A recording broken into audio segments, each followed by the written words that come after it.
TrenchMob Testimonies, where we dive into how your test became your testimony. Welcome, TrenchMob family. Today we have a very special guest. He needs no introduction. He's been at several SEC schools, ACC schools, situations where he's been played in national championships, coached in national championships, and been around quite a few places and coached at a very high level, coaching the defensive line and several other positions too. Today we have Coach Kuligowski, right? Yeah, Kuligowski. Kuligowski, that's it. They call him Coach Cool. He's a cool cat.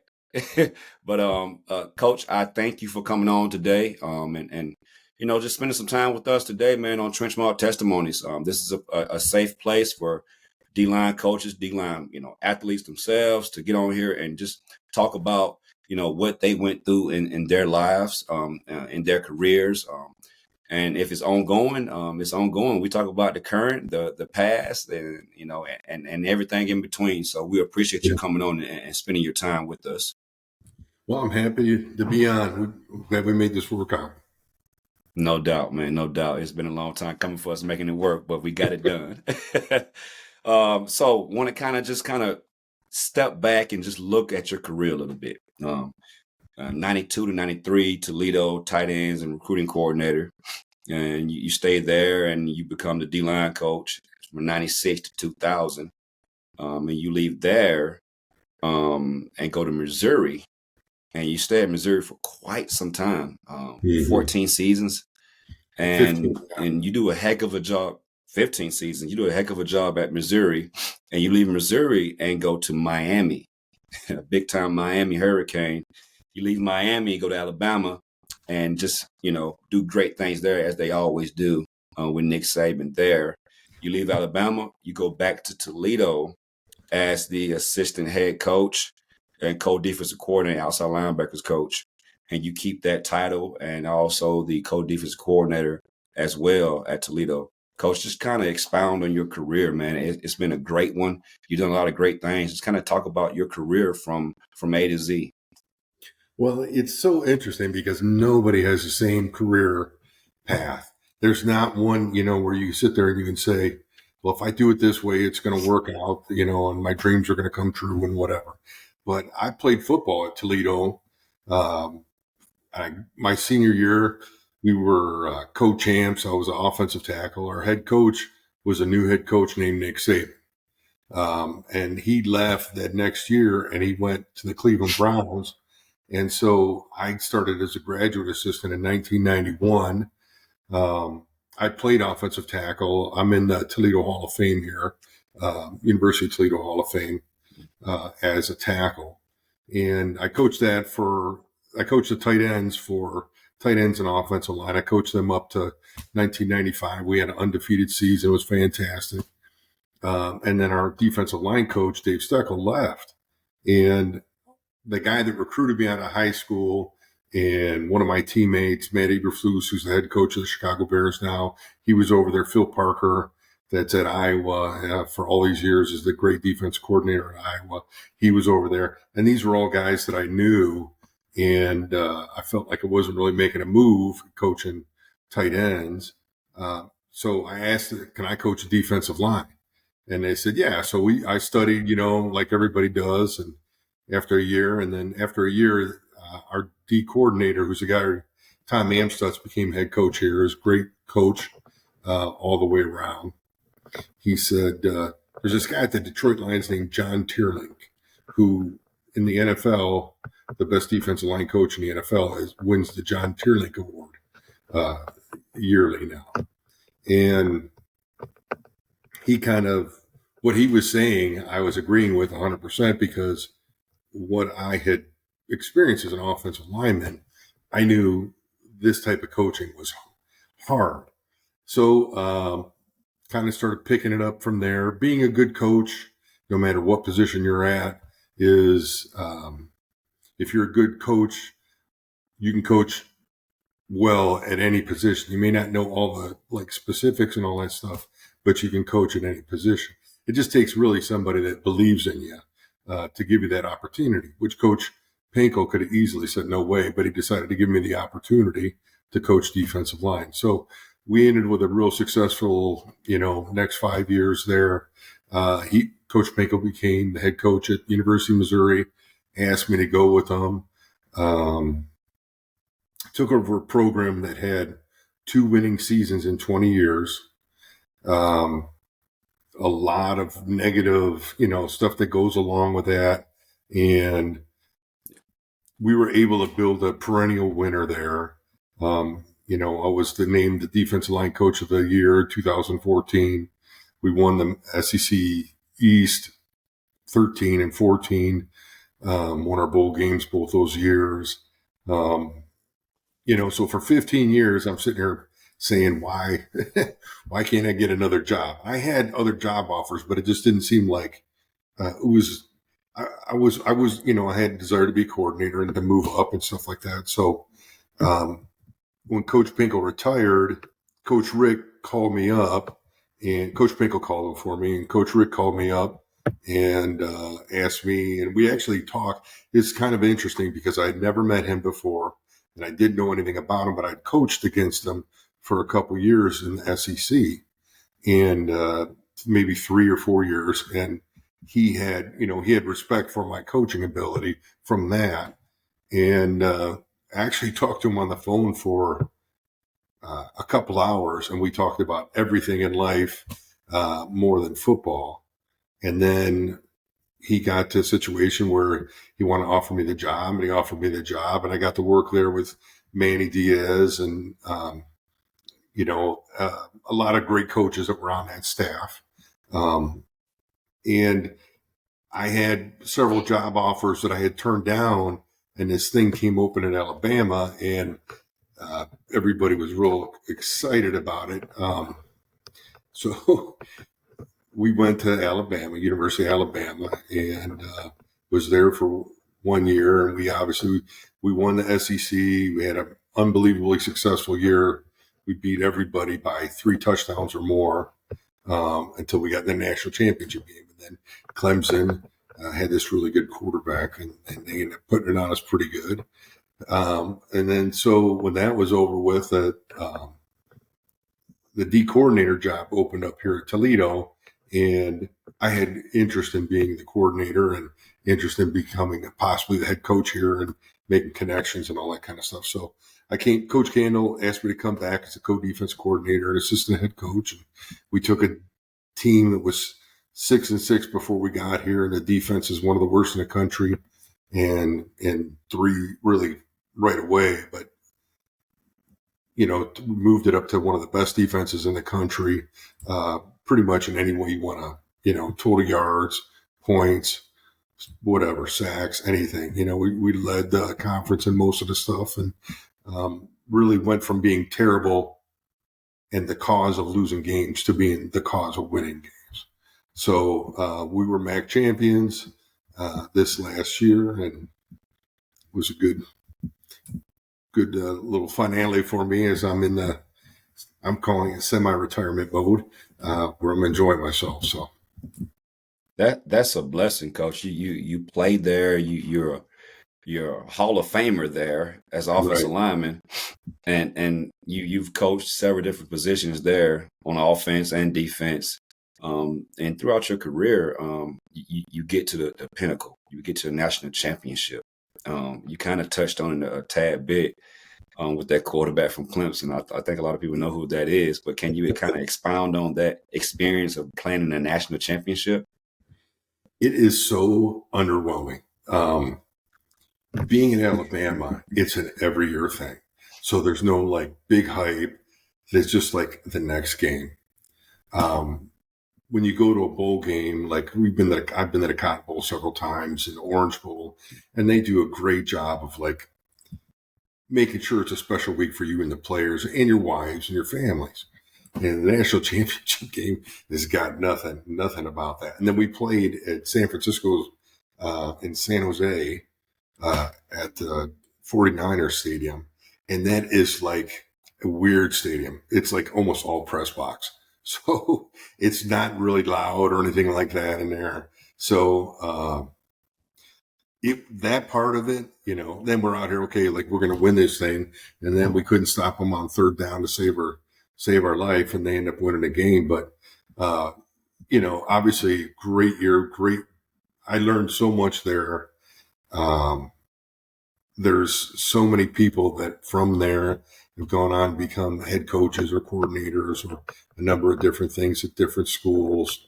And just to see the experience of, as a college football coach, sometimes, you might get to go play, let's say like last year we played at Ohio State. There's 100,000 people there. They're screaming and yelling. And, not everybody gets to coach in that experience. And if you do get to coach in that experience, it's usually because we're going to go in here and try not to get beat 100-0. And come out of this thing, and hopefully we survive when we got some guys healthy and we can make it through the rest of the year, which is not quite the same. But being in the SEC at both Alabama and at Missouri, playing in these different places and the atmosphere and the crowd and like I didn't know much about the University of Missouri till we went there, right? And then we go there, and there's 30,000 people at the game, which is like really bare bones minimum.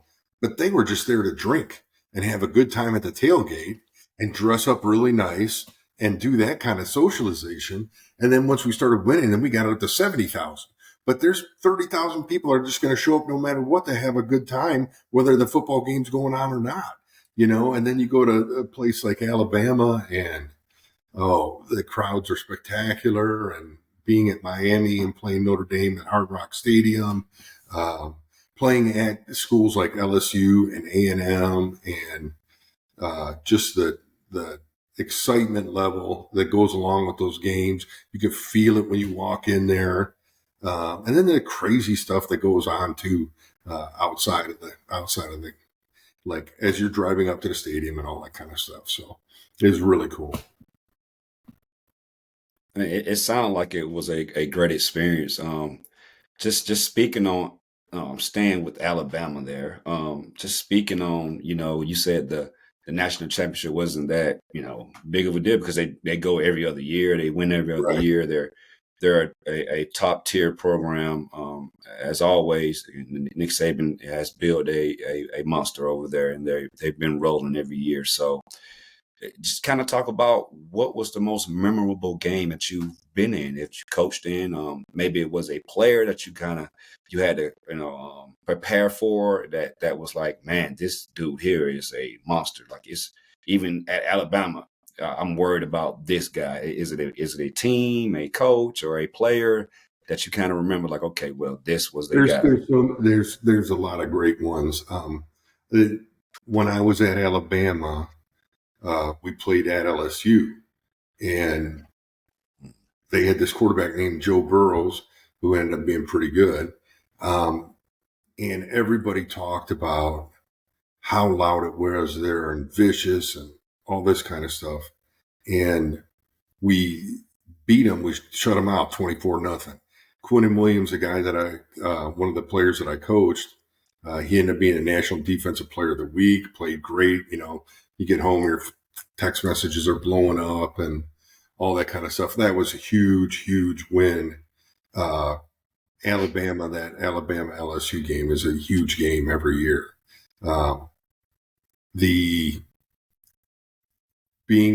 When we beat Notre Dame when I was at Miami, that was a huge game. That was a really big game, and the crowd was packed. And I talked to the Notre Dame coaches when I would see them on the road recruiting, and they still would bring up that game. We just really, everything went right for us and everything went wrong for them. And then in Missouri, there's so many great games there. We beat Nebraska for the first time in like 25 years. So when the game was over with, the crowd like got on the field, and you go to the field to try to get your players, or shaking hands or whatever, and get them off the field. And there was like a tunnel. She had to make a tunnel to get to the locker room through all the people who were on the field. And then we beat Oklahoma when they were ranked number 1 in the BCS ratings when they used to do that. And we, the last play of the game, everybody does eagle. The guy gets it and he laterals it and lateral. So when you watch the film on the camera and the end zone film, you can see people running onto the field and then see the guy catch the ball and they sprint, like this huge crowd turns around and runs off the field. And then they run back on the field when the play's over with.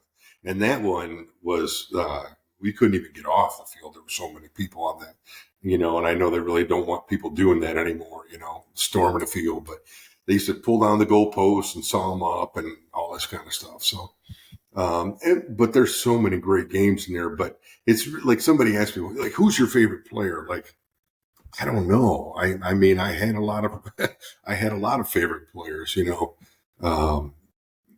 and for their different reasons. And I love keeping in touch with all those guys, like you have friends that you go to college with and they kind of stay friends for the rest of your life.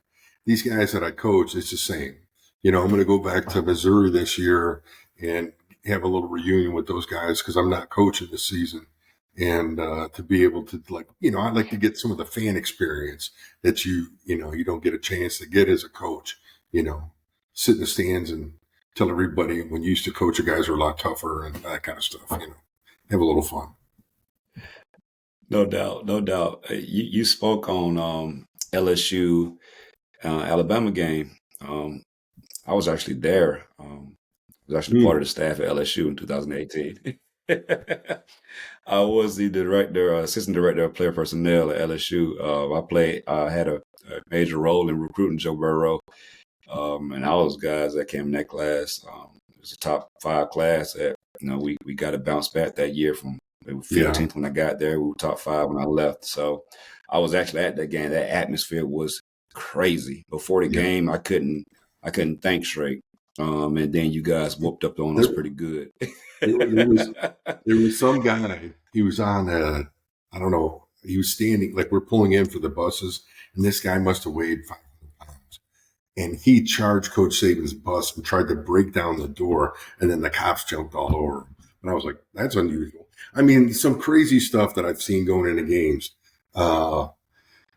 You get people mooning you, right? You get girls pulling their top ups, right? You get, we played, when I was at Miami, we played at Appalachian State, and they had nooses around like a player, like, this is Miami, this is what we're going to do to you. We played when I was at Miami, or when I was at Missouri, we played at Florida, and they were all doing this gator chop, which is like, that's not that big a deal. This guy's got this tiger by the tail, and he's whipping this thing around, and he throws it underneath the first bus, and it comes flying out underneath the first bus and hits the second bus, and then we go by.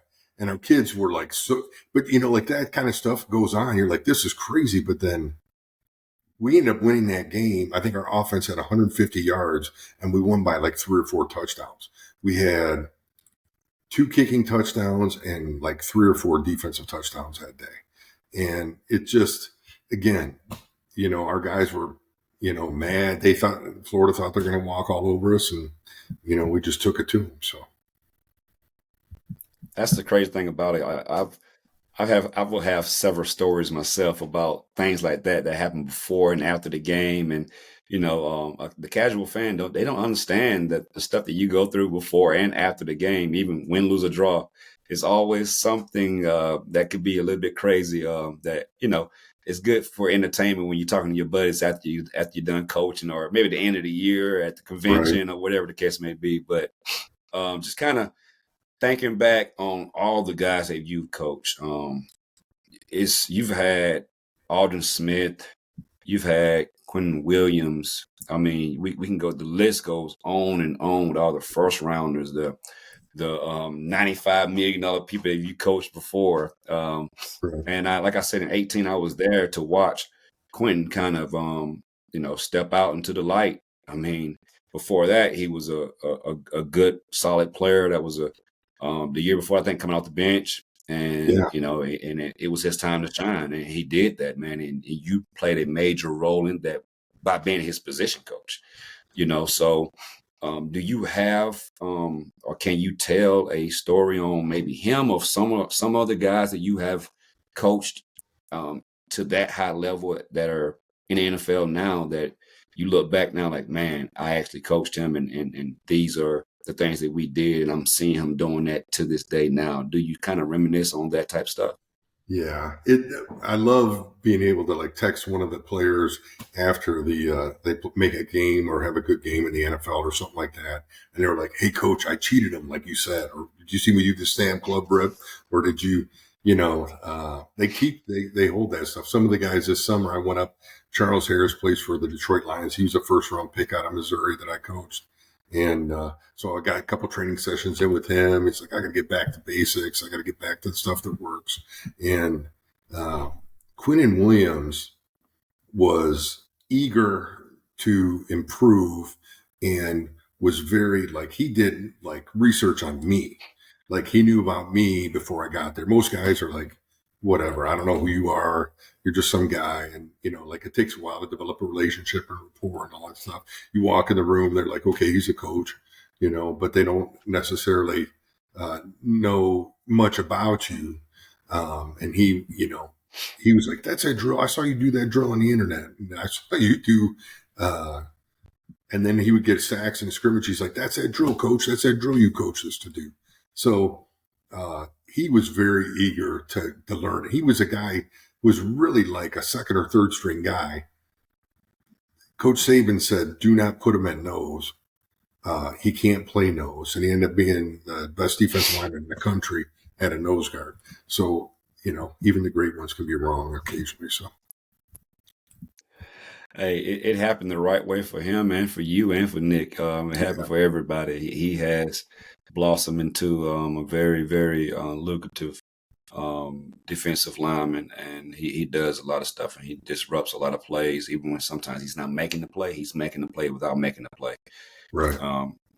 It's a lot of film that we can watch on him, man, and just kind of it's teach tape for D linemen for the trenches. It's teach tape, man. I'm and it's a blessing to be talking to somebody that was the kind of the head of it, that coached that guy to get him to that level. I mean, he, like I said before that game, he was a role player, backup player, and was a solid player. Of course, he's at Alabama for a reason, but he didn't make a name for himself until then. And it was like, okay, well, now he's Quinnen Williams that we know now. Right. So Right. right. So you when you look back right now, I think. So exactly, and he's the highest paid D tackle for a reason, yeah. So, but now that you got a second to take a breath, right? You're like you said, semi-retired. You're taking a little break. You're gonna take a season off here to kind of just look back on things. I've seen. I think I've seen you have a couple rings on your finger there. Yeah. So we got. Do you So ever this is just always kind good of for sit back recruiting. I and always just get a think about that? second. So this is an SEC Oh yeah. championship ring from Alabama. They we won the game, and that was a heck of a game against Georgia. And Jalen Hurts had to come in and win the game for us, and really did a great job. We were able to finish off on defense, and won the SEC championship, which that in itself is, like they say, harder to win than the national championship. And then when I was at the University of Miami, this is the ACC Coastal Championship, which I know they got a lot of national championships, but they only got one of these. And there's not been one before and one since. And we were there, we won 10 games, and they ain't won 10 games since. And last year they won 5. Paid a lot of money, those dudes. Yeah. And then the Toledo one here, there we go. You can see that. That's the MAC championship game from this year and the bowl victory. And of course, playing at Toledo, like it's, a huge deal to me. And then this is one of my Missouri rings from the Cotton Bowl. So this Cotton Bowl is, we it's 2008. We played Arkansas, and they had 2 first-round tailbacks and a second-round tailback, all on the offense at the same time, like all in the same year, not like, prior years and stuff like that. Like at Alabama, first-round draft pick on every year in their tailback.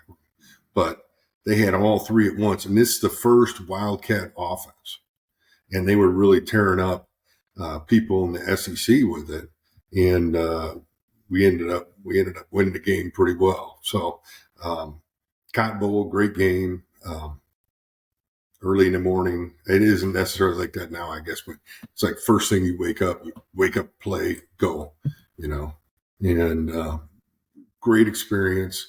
A lot of great bowl games and great experiences and championship games. And those championship games are tough to win, man. And so it's great that you can be able to do that. 100%. Do you ever sit back and reminisce now that you got a chance to take a deep breath and kind of see, like, man, I've coached in a national championship. I've SEC, ACC championships. Do you ever like just sit back and like just take it all in now? Because through the season as coaches, once it's over with, win, lose, or draw, you're on to the next one. You're recruiting, you're doing this, you're doing that. You don't get time to really. I did that. I coached in a national championship game. I coached one of the best defensive linemen in the world. Do you ever just sit back and think about it now that you got an opportunity to take a deep breath? It's because of who I am. I see more failures than I see victories there, and I think that I'm very fortunate, blessed to be able to coach football for a living is a true blessing. First of all, it's one of the most competitive jobs there is out there, right? If you say, hey, I'm done, there'll be 1,000 guys the next day applying for that job. And of that 1,000, there's probably a good 100 that could do a pretty good job at that. And so that part of it is tough competition, but just the fact that you get to do what you love, but you, like you said, you just never get the chance to catch your breath. And when I was at Alabama, it never felt like you break training camp, if that makes sense. Like you feel like you're in training camp mode the whole season.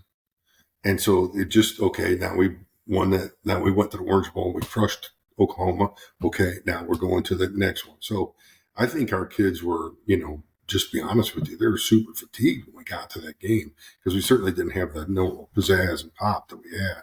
But I see a lot of blessings there.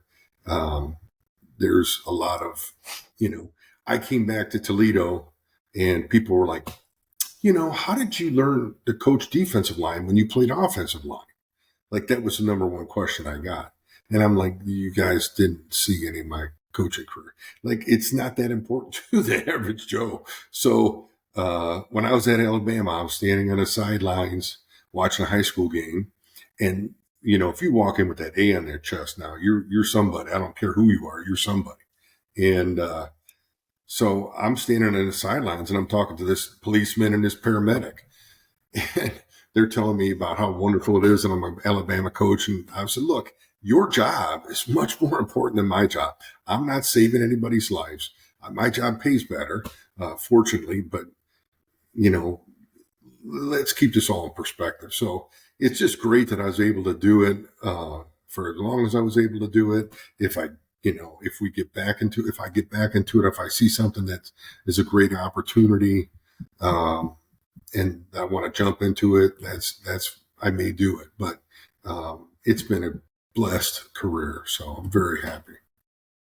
A great career, coach, and I salute you and everything that you've done in your career. You had a great one. You've had, a ton of talent, riches of talent that you've coached, and that guys are in the NFL right now making a lot of money and have a lot of fun in their lives and enjoying the game of football the right way, and you coached them the right way.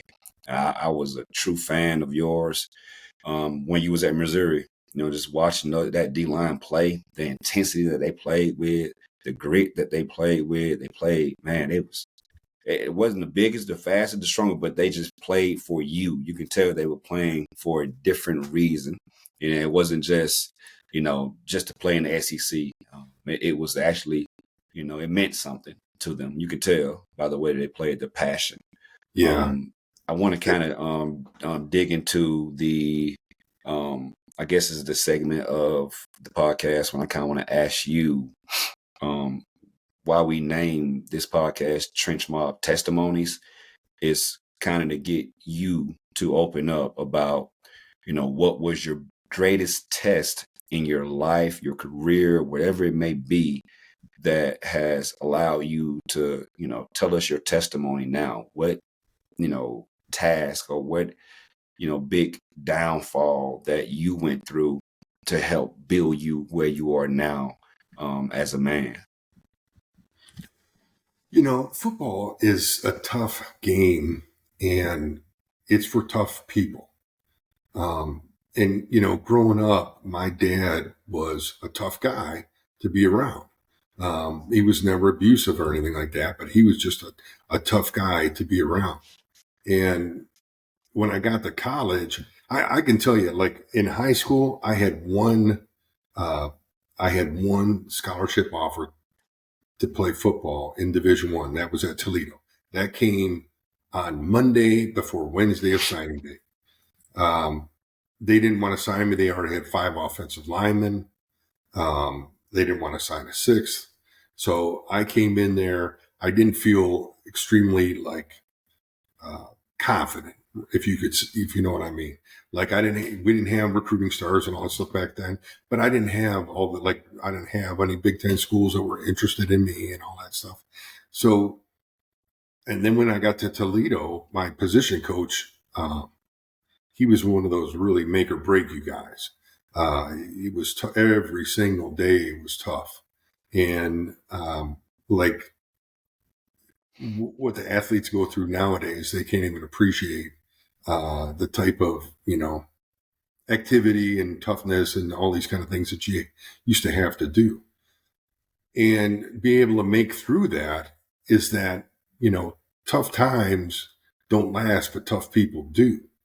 And by able to, take your, to go from being a guy who's not really, almost not a scholarship guy, to being in the Hall of Fame at the same school, it comes through, persevering, overcoming.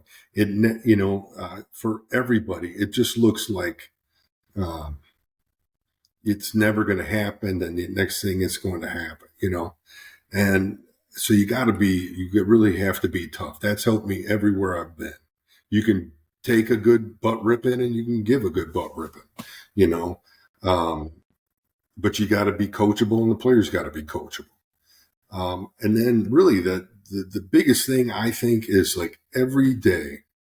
Now, every day I would pray that God would help me, that God would work through me, and that God would be able to, inspire me and enlighten me and that kind of stuff. And I really think that if you want to be a great coach and you're not doing that part, that you're probably not going to necessarily get to the level of greatness in terms of being a coach. I'm not saying about your career or that kind of stuff, because you can be a backstabber and become a head coach or whatever. Or you can be a defensive line coach and they say, sorry, you can't be a coordinator because you're a defensive line coach. You know what I mean? Like just whoever's got a little different tendencies on these things. So if you just ask, that God helps you every day and then that that he works through you, you'd be amazed at the results that you can have, and then you can look back on it and I don't know if there's a time where I sat there and I said, I just do this better than that guy or do this better than that guy. I do this better than that guy. I just know that my players could play harder than your players. I know that my guys could do their techniques better than your guys. I know that our guys could stay together when times got tough because we train that way. We put them through that way. honestly, I'll be very frank. I worked for Gary Pinkel, who's in the College Football Hall of Fame. Then I got to work for Mark Richt, who's in the College Football Hall of Fame. And I'm pretty sure Nick Saban's going to be in the College Football Hall of Fame.